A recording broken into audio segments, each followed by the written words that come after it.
AD 325년 기독교 역사에서 가장 중요한 해 중 하나로 꼽힙니다. 이 해 무려 318명의 주교들이 한 자리에 모였죠. 그들의 목표는 단 하나, 교회를 뒤흔들던 거대한 신학 논쟁을 해결하는 것이었습니다. 이 갈등은 단순히 교회 내부의 문제가 아니었습니다. 당시 로마 제국 전체의 안정을 흔들 수도 있는 위협이었죠. 그들이 논의했던 쟁점은 단순한 교리가 아니었습니다. 그렇다면 이들이 다투었던 쟁점은 과연 무엇이었을까요? 그리고 정말로 이 회의에서 기독교는 예수님의 원래 교훈을 가르치는 것과 완전히 다른 종교가 되어버린 걸까요? 이 질문에 답하려면 오늘날 니케아 공의회를 둘러싼 한 가지 큰 오해를 먼저 짚고 넘어가야 합니다. 흔한 오해는 이렇습니다. 콘스탄티누스 황제가 정치적 목적으로 수많은 기독교 견해 중 하나를 선택했고 이 회의에서 예수의 신성이 투표로 결정되었다는 생각입니다. 하지만 역사적 진실은 니케아 공의회가 새로운 교리를 만드는 것이 아니라 오히려 교회가 처음부터 지켜온 전통적인 믿음을 새로운 도전 앞에서 지켜내려 했다는 것을 보여줍니다. 그 과정을 지금부터 따라가 보겠습니다. 이 거대한 논쟁이 일어나기 전 교회의 믿음은 어떠했을까요? 예수님은 완전한 하나님이시자 완전한 인간이라는 사도들의 가르침은 초기부터 교회의 핵심이자 예배의 중심이었습니다. AD 110년경 순교한 안디옥의 이그나티우스는 예수를 나의 하나님 예수 그리스도라 불렀고 수많은 초대교회 교부들이 그의 신성을 일관되게 증언했습니다.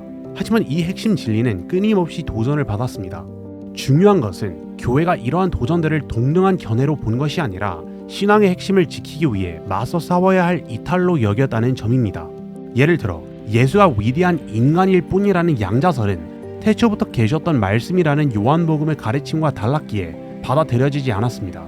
반대로 예수가 진짜 육체를 갖지 않았다는 가연설 역시 말씀이 육신이 되셨다는 성육신의 진리를 훼손했기에 거부되었습니다. 또한 아버지와 아들과 성령이 단지 역할만 다른 동일 인물이라는 양태로는 아들이 아버지께 기도하셨던 복음서의 기록과 모순되기에 거부되었습니다. 이처럼 교회는 오랜 시간에 걸쳐 신앙의 기준을 가지고 있었고 그 기준에서 벗어나는 가르침들을 지속적으로 분별해왔습니다. 이제 곧 이전과는 비교할 수 없이 정교하고 강력한 새로운 도전이 떠오르고 있었습니다. 그런데 의문이 생깁니다. 수백 년간 박해받던 이 종교가 어떻게 로마 황제까지 개입할 정도로 거대한 신학 논쟁에 휩싸이게 된 걸까요? 이 질문에 답하려면 잠시 역사를 거슬러 올라가야 합니다. 이야기는 교회가 시작된 순간부터 시작됩니다. 예수를 따르던 이들은 로마 제국으로부터 무자비한 박해를 받았습니다. AD 64년 네로 황제는 로마 대화제의 책임을 기독교인들에게 돌리며 잔혹하게 살해했고 이러한 박해는 무려 250년 이상 이어졌죠. 초기 교회는 숨어 지내야 했고 조직적이지 못했습니다. 이단적 가르침이 나타나도 박해 속에서는 그 뿌리를 깊이 내리지 못하고 사라지곤 했습니다. 그런데 기적이 일어났습니다. AD 312년 콘스탄티누스 대제가 로마 제국의 서방 황제로 등극하면서 역사의 흐름이 바뀌기 시작합니다. 이듬해인 313년 2월 그는 밀라노 칙령을 반포하며 기독교에 대한 박해를 공식적으로 종직시킵니다. 이 칙령으로 기독교인들은 죽음의 공포 없이 자유롭게 모일 수 있게 되었습니다. 박해 때문에 흩어져 있던 교회는 드디어 한자리에 모여 신학적 문제들을 논의할 기회를 얻었죠. 물론 기독교가 아직 로마 제국의 국교가 된 것은 아니었습니다. 그저 용인된 종교가 되었을 뿐입니다. 하지만 이것은 엄청난 변화였습니다. 그리고 이 자유는 동시에 과거에는 억눌려 있던 새로운 논쟁의 불씨를 지피게 됩니다. 이 불씨를 지핀 인물은 이집트 알렉산드리아의 사제 아리우스였습니다. AD 318년경 그는 급진적인 주장을 펼치기 시작합니다. 그의 주장의 핵심은 충격적이었습니다. 하나님의 아들인 예수님은 아버지 하나님과 영원히 함께 존재하지 않았다는 것이었습니다. 아리우스는 아들이 피조물이며 아버지 하나님보다 열등하다고 주장했습니다. 아들이 존재하지 않던 때가 있었다는 그의 외침은 당시 교회에 엄청난 파장을 불러왔죠. 아리우스의 생각은 빠르게 퍼져나갔고 특히 동방교회에서 큰 지지를 얻었습니다. AD 321년 알렉산드리아의 주교는 아리우스를 파문했지만 그는 네코메디아의 에우세비우스 같은 영향력이 있는 주교들까지 자기 편으로 끌어들였습니다. 논쟁은 걷잡을 수 없이 퍼져나갔습니다. 역사학자 카이사리아의 에우세비우스는 당시 상황을 이렇게 기록했습니다. 모든 도시에서 주교들은 다른 주교들과 완고한 충돌을 벌였고 한 무리의 사람들이 다른 무리에게 대항하여 폭력적인 충돌을 일으켰다. 동방과 서방을 통합하여 유일한 황제가 된 콘스탄티누스는 이 종교적 내분이 제국의 안정성을 위협할 수 있다고 보았습니다. 그의 중재 시도는 실패했고 결국 그는 전례 없는 해결책을 내놓습니다. 기독교 세계 각지에서 주교들을 소집하여 이 문제를 최종적으로 해결할 회의를 열기로 한 것입니다. 제국의 운명과 교회의 진리가 걸린 모든 것을 건 대결의 장이 마련된 것이죠. 황제가 역사에 전면적으로 등장하는 바로 이 시점에서 또 다른 오해가 생겨나곤 합니다. 흔한 오해는 황제가 자신의 신념인 삼위일체 교리를 공의회에 강요하여 관철시켰다는 것입니다. 하지만 역사적 진실은 콘스탄티누스는 신학자가 아니라 제국의 통합을 최우선으로 여긴 정치가였다는 점입니다. 그의 목표는 특정 교리의 승리가 아닌 교회의 분열을 막는 것이었습니다. 그는 양측이 적당히 타협하여 제국의 평화를 가져오기를 바랐습니다. AD 325년 콘스탄티누스 황제의 소집에 따라 로마 전역에서 무려 318명의 주교들이 니케아에 모였습니다. 이들은 크게 세 파별로 나뉘었습니다. 첫 번째는 아리우스 주의자들로 예수님이 창조된 존재이며 아버지께 종속된다는 입장이었습니다. 두 번째는 니케아 신조 지지자들로 알렉산드리아 주교 알렉산더와 그의 총명한 젊은 부제 아타나시우스가 이끌었습니다. 이들은 예수님이 완전히 신성하며 아버지와 동일한 본질이라는 주장을 굳건히 지지했습니다. 세 번째는 에우세비우스 주의자들이었는데 예수님이 신성하다고 믿었지만 동일한 본질이 아닌 유사한 본질이라고 주장했습니다. 이들은 다신론으로 비춰질까 우려해 용어 선택에 신중했던 것이죠. 양측 모두 성경에 호소하며 자신들의 신학을 정당화했습니다.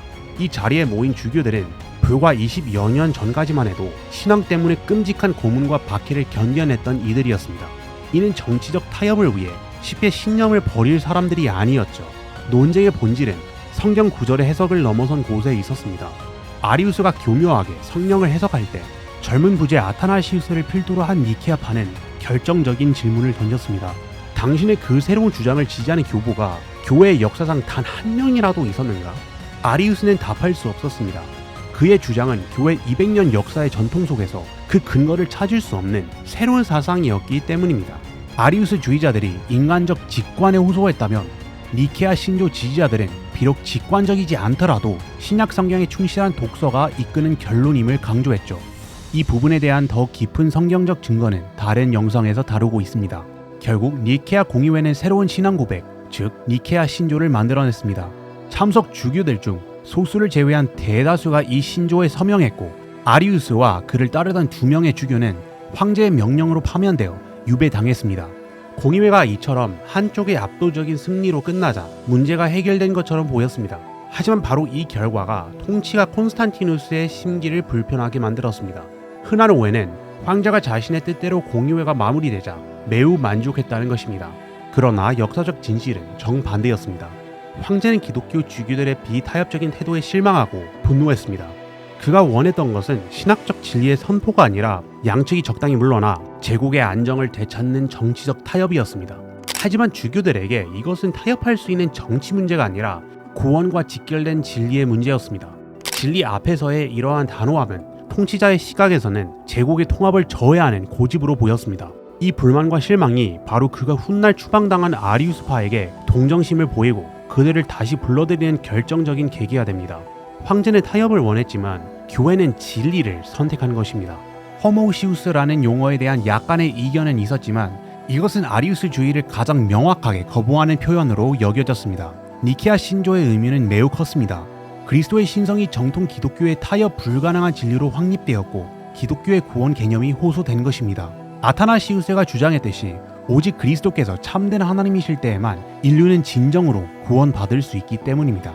압도적인 합의와 이단자들의 추방으로 교회와 제국은 평화를 찾은 듯 보였습니다. 하지만 그들은 이것이 신학적 싸움의 진정한 시작이라는 사실을 전혀 알지 못했습니다. 아리우스가 유죄 판결을 받았음에도 불구하고 아리우스주의는 특정 동방 제국에서 강력한 영향력을 유지했습니다. 심지어 콘스탄티누스 황제조차 아리우스를 유배해서 불러들이는 등 친아리우스주의적인 태도를 보였습니다. 황제 사후 제국이 세 아들에게 분할되면서 교회도 신학적 노선을 따라 분열됩니다. 서방의 콘스탄스 황제는 니케아 신앙을 지지했지만 동방의 콘스탄티우스 2세는 아리우스주의를 지지했죠. 콘스탄티우스 2세의 영향력 아래 친아리우스주의 주교들이 동방 교회에서 득세했고 니케아의 용어를 고의로 피한 새로운 신조들이 발표되었습니다. 다음에 일어난 일은 오늘날 니케아 공의회에 대한 단순한 이야기를 완전히 뒤집는 가장 강력한 증거일 것입니다. 흔한 오해는 니케아 공의회의 승리자들이 즉시 권력을 장악하고 반대파를 무자비하게 탄압했다는 것입니다. 그러나 역사적 진실은 정반대였습니다. 공유회 이후 수십 년간 황제의 비호를 받게 된 아리우스파가 오히려 정치의 권력을 얻어 니케아 신앙을 고수하던 이들을 핍박하고 추방했습니다. 즉 니케아 신앙의 진짜 싸움은 공유회에서 끝난 것이 아니라 바로 이 순간부터 시작된 것이었습니다. 역사학자 성 헤이로니무스는 로마 제국이 신음하며 깨어나 자신이 아리우스주의자가 되어 있음을 발견했다고 말했을 정도였습니다. 이는 당시 비니케아 신학이 얼마나 널리 퍼져 있었는지를 보여주는 과장된 표현이지만 상황의 심각성을 알 수 있습니다. 그리고 그 기나긴 싸움의 선봉에 선 것은 우리에게 이미 익숙한 이름이었습니다. 니케아 공의회의 젊은 부제는 이제 교회의 가장 위대한 수호자로 역사의 전면에 나서게 됩니다. 바로 성 아타나시우스입니다. 니케아 공의회의 부제로 참석했던 그는 328년 알렉산드리아 총대 주교가 됩니다. 이후 50년간 아타나시우스는 아리우스주의에 맞서 끈질긴 투쟁을 벌였고 정통 신앙의 아버지라는 칭호를 얻었습니다. 많은 사람들이 이 갈등을 세상과 맞서는 아타나시우스라는 표현으로 설명하기 시작했습니다. 아타나시우스의 입장은 분명했습니다. 아들은 완전히 하나님이시며 아버지와 동등하게 영원하시고 본질적으로 동일하다는 것이었습니다. 그는 니케아 신조가 단순한 언어 유희가 아니라 기독교 복음의 안전장치라고 보았습니다. 만약 그리스도께서 참된 하나님이 아니라면 인류는 진정으로 구원받을 수 없기 때문입니다. 아리우스주의 성향의 황제들과 주교들은 그를 걸림돌로 여겼습니다. 아타나시우스는 총 5차례나 주교 좌에서 유배를 당했고 45년간의 주교직 중 17년이라는 세월을 유배지에서 보냈습니다. 황제군이 그를 체포하려 교회로 들어닥치자 사막으로 도망친 극적인 사건도 있었습니다. 거의 세상에 맞선 아타나시우스라는 말이 그의 투쟁을 상징하게 될 정도였습니다. 하지만 유배 중에도 그는 포기하지 않았습니다. 오히려 그 시간을 글을 쓰고 지지자들을 결집하는 데 활용했습니다.